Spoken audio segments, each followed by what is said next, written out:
उड़ा ले गई सब हवा परदेस की।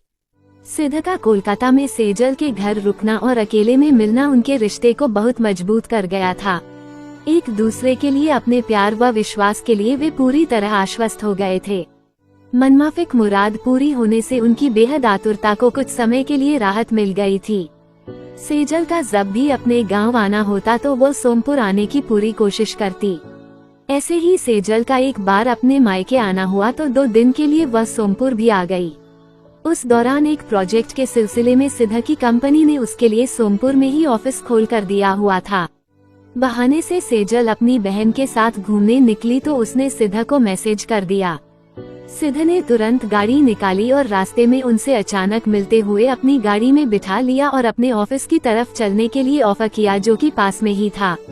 उन्होंने हामी भर दी क्योंकि सेजल तो चाहती ही यही थी। वो उसके नए ऑफिस को भी देखना चाहती थी।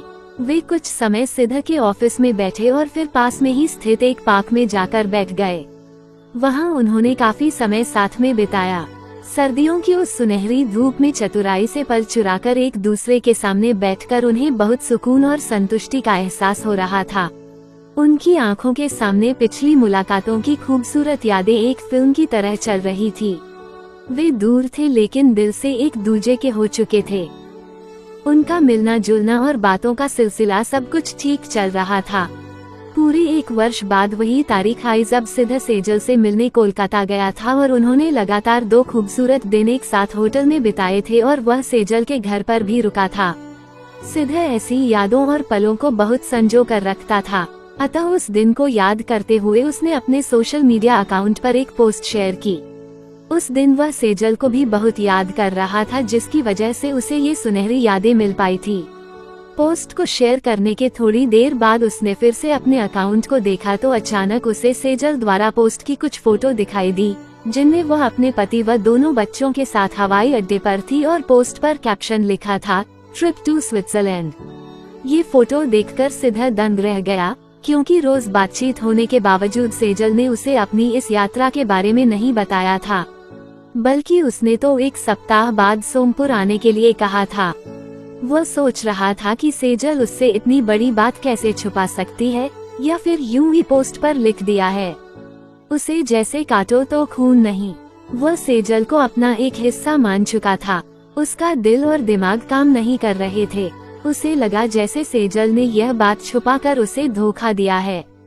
उसने अपना मोबाइल बंद किया और एक तरफ रख दिया तथा खुद को संभालने की कोशिश करने लगा। वो इस रिश्ते को लेकर बहुत गंभीर था तथा सेजल का इस तरह बात छुपाना उससे बर्दाश्त नहीं हो रहा था। उसके अंदर जैसे कुछ टूट रहा था। वो बहुत अकेला महसूस कर रहा था। उसे कोई तसल्ली देने वाला चाहिए था। वह चुपचाप शांत मुद्रा में आंखें बंद करके बैठ गया। कुछ देर बाद अचानक उसने अपना मोबाइल उठाया और उसमें से सेजल का नंबर ढूंढकर डिलीट कर दिया। उधर सेजल को इस बात का अंदाजा नहीं था उसके इस तरह बिना बताए जाने से सिद्ध बुरा मान सकता है। उसके जाने से पहले उनके बीच सब ठीक चल रहा था। स्विट्जरलैंड पहुंचकर उसने सिद्ध को उसके मोबाइल पर मैसेज किया। उसे मैसेज मिल तो गया लेकिन उसने अनदेखा कर दिया। नंबर डिलीट होने के कारण मैसेज डिलीवर न होता देख सेजल का माथा ठनका। वो समझ गई कि कुछ गड़बड़ जरूर है, लेकिन उसने अभी कुछ भी करने से खुद को रोक लिया। 5 दिनों की विदेश यात्रा के बाद सेजल स्विट्जरलैंड से कोलकाता वापस आ गई। 2 दिन बाद ही उसे सोमपुर भी आना था, जिसके बारे में सिद्ध को पता था, क्योंकि सेजल ने उससे मिलकर ही अपनी इस यात्रा को मूर्त रूप दिया था। 2 दिन बाद सेजल अपने परिवार सहित सोमपुर पहुंच गई। विदेश से आने के बाद से अभी तक उसकी सिद्ध से कोई बात नहीं हो पाई थी, लेकिन इस बार हालात बिल्कुल बदल चुके थे। हालांकि सेजल को उसकी नाराजगी का एहसास हो तो गया था, लेकिन वह इसका कारण सिद्ध से ही जानना चाहती थी। अतः अगले दिन फुर्सत पाकर उसने सिद्ध को मैसेज किया, लेकिन सिद्ध ने तो बिल्कुल चुप्पी साध ली थी और सेजल के किसी भी कॉल या मैसेज का कोई भी जवाब नहीं दे रहा था। उसने अपने रोज ऑफिस जाने के रूटीन को जारी रखा। सुबह जल्दी ऑफिस जाता और देर तक वापस आता। उसने अपना रास्ता भी बदल लिया ताकि सेजल से मुलाकात ही न हो। दिन बीत रहे थे और सेजल के वापस जाने का समय भी नजदीक आ रहा था। सिद्ध के बिना बताए इस तरह नाराज होने से वो बहुत परेशान हो उठी थी और इसका कारण जानना चाहती थी। उसके इस रवैये से अब उसके के सब्र का बांध टूटने लगा। उसका सोमपुर आने का मकसद सिर्फ और सिर्फ उससे मिलना और उसकी नजदीकी का एहसास करना ही होता था, लेकिन इन बदले हालत में वह इस दूरी को और सहन नहीं कर पा रही थी। सैकड़ों मील दूर अपने परिवार को किसी तरह साथ लेकर दिसंबर के महीने की ठिठुरन भरी सर्दी में जिससे मिलने के लिए वह आई थी, अगर वही बिना कुछ बताए इस तरह का व्यवहार कर रहा था तो सेजल के लिए अब किसी चीज के कोई मायने नहीं रह गए थे। उधर सिद्ध भी यह मानकर बैठा था कि सेजल ने बात छुपाकर रिश्ते की गरिमा को तोड़ा है और उसके दिल को ठेस पहुंचाई है। सेजल से रहा नहीं गया तो उसने अगले दिन सिद्ध को फिर फोन किया। वो उस समय ऑफिस में था तथा अपने केबिन में अकेला ही बैठा था। सेजल लगातार कॉल कर रही थी, 20, 30, 40 बार, लेकिन सिद्ध ने फोन को म्यूट मोड पर करके मेज पर रख दिया। सेजल ने भी आज बात करने की ठान ली थी। उसके बार बार फोन करने से सिद्ध के ऑफिस के काम से आने वाले फोन कॉल में बाधा आ रही थी और वह काम पर ध्यान केंद्रित नहीं कर पा रहा था। सेजल बहुत परेशान हो गई तथा उसे बहुत गुस्सा आ रहा था। आखिरकार उसने भी ठान लिया कि अगर सिद्ध बात नहीं करना चाहता तो वह भी अब सब खत्म कर देगी। उसने सिद्ध को भारी मन से मैसेज किया कि वह अब इस रिश्ते से बाहर निकलने को तैयार है। उसने जब ये मैसेज पढ़ा तो जैसे वह इसी का इंतजार कर रहा था। उसने इसका जवाब देने में कोई हिचकिचाहट महसूस नहीं की और शुक्रिया लिखकर उसके मैसेज का जवाब दे दिया। सेजल ने उसे फोन पर बात करने के लिए कहा तो उसने उसके लिए भी हामी भर दी। तुरंत ही सेजल का कॉल आ गया जिसे सिद्ध ने उठा लिया। उसने सिद्ध से कहा कि जो करना है कर लेना, लेकिन एक बार नाराजगी का कारण बता दो।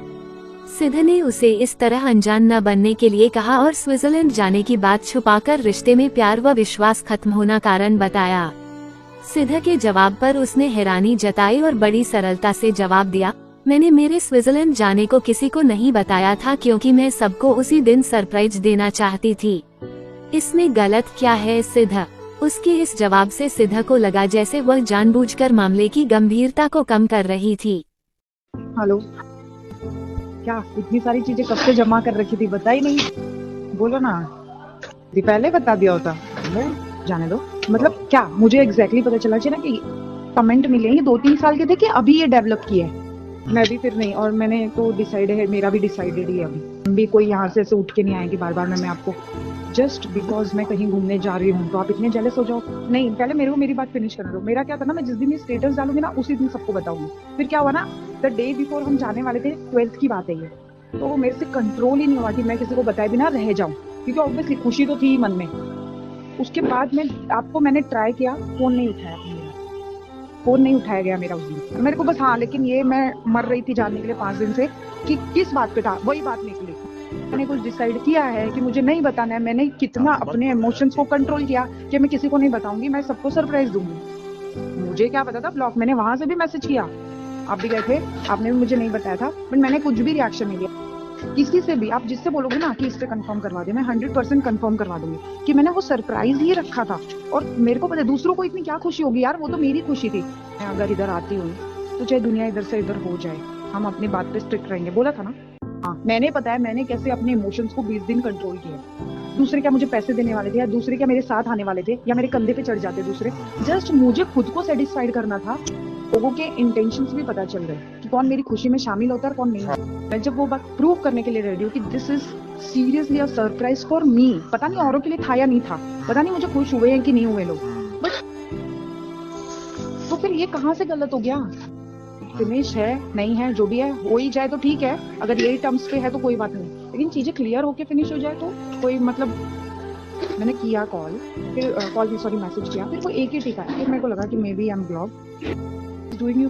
3rd टाइम में आप सेम चीज कर रहे हो मेरे साथ, और अब की बार माफी नहीं मिलेगी, इतना ध्यान रखना।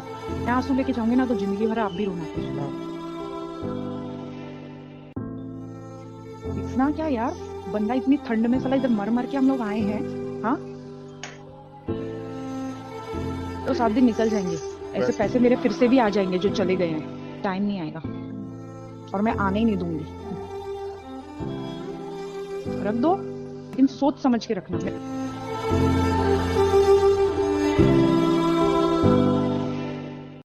जिस तरीके से सेजल ने उसे सब में शामिल करते हुए बाकी लोगों की तरह ही अहमियत न देते हुए बात की थी, उसे महसूस हुआ कि वह सेजल के लिए अब खास नहीं है और वो उसे कुछ बताना महत्वपूर्ण नहीं समझती। यही वो कारण था जिसकी वजह से वह नाराज था और अब उसने सेजल के मुंह से भी सुन लिया था। उसने किसी तरह खुद को कंट्रोल किया और कहा, अगर हम अपने जीवन के इतने बड़े पलों और फैसलों को साझा नहीं कर सकते तो प्यार और विश्वास पर आधारित आपसी संबंधों के कोई मायने नहीं रह जाते। बेहद निराशा के साथ वह सेजल से कहता है, अगर तुम्हारा यही जवाब है तो मेरे लिए ऐसे रिश्ते में टिके रहना मुश्किल होगा। उसकी इस बात पर सेजल कहती है, मुझे समझ में नहीं आ रहा कि तुम्हें क्यों बताना चाहिए था अगर मैंने इसे सरप्राइज रखा था। मेरी अपनी निजी जिंदगी भी है जिसमें मेरा निजी स्पेस है। यह मुझ पर है कि मुझे क्या बताना चाहिए और क्या नहीं। अब मुझे पता लग रहा है कि मेरे विदेश जाने से कौन खुश हुए और किन्हें मेरी खुशी से जलन हुई। मुझे लगता है तुम भी उन्हीं में से हो जिन्हें जलन हुई है। ये सुनकर सिद्धा अवाक रह गया। वह तो सोच रहा था कि शायद सेजल सॉरी बोल के मुद्दे को सुलझाने और उसे मनाने की कोशिश करेगी, लेकिन उसने तो ऐसा आरोप लगा दिया था जो उसके जले पर नमक छिड़कने जैसा था। वो ये तय नहीं कर पा रहा था कि सेजल का कौन सा रूप असली था, उसका पुराना रूप जहां वह अपनी सभी छोटी बड़ी बातों को उसे बताया करती थी, या नया चेहरा जहां वह अपने निजी स्पेस और चयनात्मक होने के बारे में बात कर रही थी। यहाँ उन दोनों की विचारधारा में साफ अंतर झलक रहा था। सेजल अपने संबंधों से बाहर भी अपने लिए एक हिस्सा रखने में सक्षम थी, लेकिन सिद्धा सोचता है कि सेजल उसके निजी स्पेस का ही हिस्सा है। उसका मानना है कि स्वयं द्वारा स्थापित रिश्तों में हमें अपने साथी के साथ हर छोटा बड़ा पल साझा करना चाहिए, लेकिन सेजल को लगता है कि कोई बात साझा करने में हम निजी रिश्तों में भी चयनात्मक अर्थात चूजी हो सकते हैं। ये निजी स्पेस बदलते समय के साथ सेजल जैसे लोगों के बदलते मनोविज्ञान की एक छिपी हुई और नई अवधारणा थी। सिद्ध ने अपना पक्ष रखा जिस पर सेजल बिल्कुल सहमत नहीं हुई। उन्होंने एक दूसरे को अपनी बात समझाने की कोशिश की, लेकिन दोनों अपनी बात पर अड़े रहे। सेजल ने दुहाई भी दी कि वह सोमपुर सिर्फ और सिर्फ उसके लिए ही आई है, लेकिन वह तर्क देता रहा कि हर सुख दुख साझा करने के वादे को न निभाकर उसने सही नहीं किया। सेजल ने बहुत कोशिश की लेकिन उसे नहीं मना पाई। उसने सिद्धा को चेतावनी भी दी कि वो उसे कभी माफ नहीं करेगी और न ही आगे कभी उससे बात करेगी। कड़वाहट भरे अंत के साथ उनकी बात खत्म हो गई और उन्होंने फोन काट दिया। सेजल बहुत दुखी हुई। उसे अफसोस था कि उसके साथ यह सब सोमपुर आने के बाद हो रहा था। इतनी सर्दी में बच्चों के साथ वह यहाँ आई थी और ऊपर से पैसे खर्च हुए वो अलग। वो खुद पर काबू नहीं रख पा रही थी। गुस्से में वह अपना पराया सब भूल जाती थी। कुछ सूझता ना देख उसने सोच लिया कि वो सिद्धा को भी हल्के में नहीं छोड़ेगी। इसे अपनी बेइज्जती मानकर उसने भी सिद्धा को नीचा दिखाने की ठान ली। चूंकि सिद्धा भी कभी नहीं चाहता था कि उनके बीच ऐसे हालात पैदा हों, इसलिए वह भी बहुत दुखी था। बात करने के बाद उसका मन कुछ हल्का हो गया था, लेकिन वह सेजल को माफ नहीं कर पा रहा था। इस सब के बावजूद वह सेजल से किसी तरह एक बार मिलना चाह रहा था। उसे एक उपाय सूझा। जब वह कोलकाता गया था तो सेजल और उसके पति विक्रम ने उसकी अच्छी खातिरदारी की थी, इसलिए उनको अपने घर चाय पर बुलाने के बहाने उसने दिल को कड़ा करते हुए 2 दिन बाद सेजल को मैसेज कर दिया। देर से ही सही, लेकिन सेजल ने जैसा तुम चाहो लिखकर जवाब दे दिया। वक्त पाकर वह सेजल व विक्रम को आमंत्रण देने अपने भाई के घर पहुंच गया। सेजल भी वहीं मौजूद थी, लेकिन उसने सिद्धा को अनदेखा करने की भरपूर कोशिश की। सिद्धा ने उन दोनों को घर चलने के लिए आमंत्रित किया। विक्रम तो साथ चलने के लिए तैयार हो गया, लेकिन सेजल ने कहा कि आप चलिए, मैं दीदी के साथ थोड़ी देर में आती हूँ। सिद्धा को पता था सेजल नहीं आएगी और वह नहीं आई। सेजल ने अपने गुस्से को दिखाना शुरू कर दिया था। सिद्धा की इस तरह फिर से पास आने के बहाने से सेजल को उसे नीचा दिखाने का मौका मिल गया। उसके कोलकाता जाने के अब 2 ही दिन बचे थे। जाने से पहले वह सिद्धा पर अपनी पूरी भड़ास निकालना चाहती थी। उससे रहा नहीं गया तो अगले ही दिन उसने सिद्धा को मैसेज कर आग उगलना शुरू कर दिया। सिद्धा चाहता तो उसे ब्लॉक भी कर सकता था, लेकिन उसने सेजल से वादा किया था कि वो उसे कभी ब्लॉक नहीं करेगा। इसलिए बिना कुछ ज्यादा प्रतिक्रिया दिए वह शांत मन से उसके मैसेज पढ़ता रहा। सेजल के मन में जो भी भला बुरा आया उसने बिना कुछ सोचे सब बक दिया। जैसे तूने मेरा टाइम और मनी वेस्ट करवाया है ना, अब ये ही रिवेंज लेना है। तेरी लाइफ ना स्पॉइल की ना, तो देख लेना। जेलस हमेशा पीछे ही रह जाते हैं, सेम लाइक यू। अब तुझे तेरी नज़र से गिराऊंगी। आया था तब नज़र उठा के भी नहीं देखा, न देखूंगी। दूसरों से जलने वाला, दूसरों के सक्सेस से तुझे बीमारी आ जाती है। यही एक्सपीरियंस रहा है तेरा लाइफ में। खुद तो कुछ अचीव नहीं किया, भाइयों से और दुनिया से जलता रहता है। फोकट इंसान, गंदगी। 7 या 8 दिन में यही कंक्लूजन निकाला मैंने। मुझे तुझसे अब कोई मतलब नहीं। तुझे लगता है तुझे रेस में कोई आगे जाना ही नहीं चाहिए?